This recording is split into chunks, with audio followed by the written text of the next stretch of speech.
Hey folks, welcome to today's The Steady Trader YouTube Live. What we're going to cover today is something very important, maybe one of the most important things I've ever discussed here. And it's a mistake that I'm sure you've done before. I know I've done it uncountable amounts of times. And we will continue to do this mistake from time to time, but the more you can avoid this mistake, the better. And it's something that a lot of people will talk about in theory, but very few people actually do. And I've seen people make this mistake anywhere from some of the best hedge funds and investment banks to the retail trader.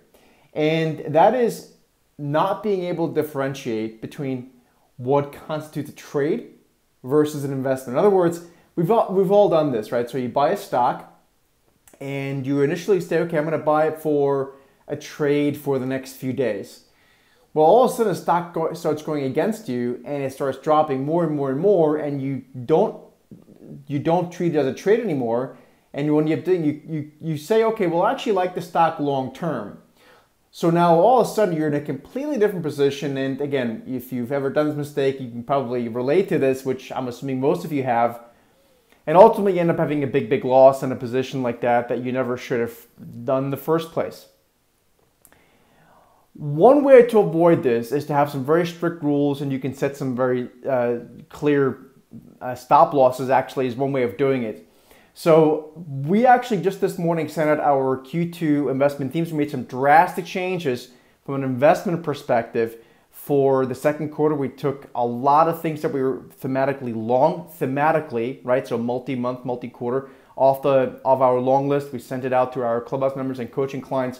And so the point I'm trying to make is that if the market starts to change in immediate term, you need to also adjust and make sure even more so you're treating your trades as trades. So let me show you an example on a very simple chart here of Facebook. So like right now, for example, if you were to look at the chart of Facebook, which again is what we're looking at right now, you can see that Facebook is, as a result of the recent weakness, coming back to or checking back to a very long, and when I say very long, it's a few years trend line going back to, let's call it 2013, when the stock in the summer of 2013 started breaking out of a big consolidation phase. The stock then overshot. So people might say, okay, well, at this point, I like Facebook just because of this, and I like it because of this and that and the other. And that's fine, but if you're going to make a trade here and buy Facebook, and you consider that a long-term investment, you need to make sure you give that a much longer leash than a trade. And conversely, if let's say you were to go in there and say, okay, well, I think Facebook can bounce. Well, what if Facebook starts breaking below this long-term trend line? Is that still going to be something you want to hold on to? Well, at that point, your trade, you're turning into an investment.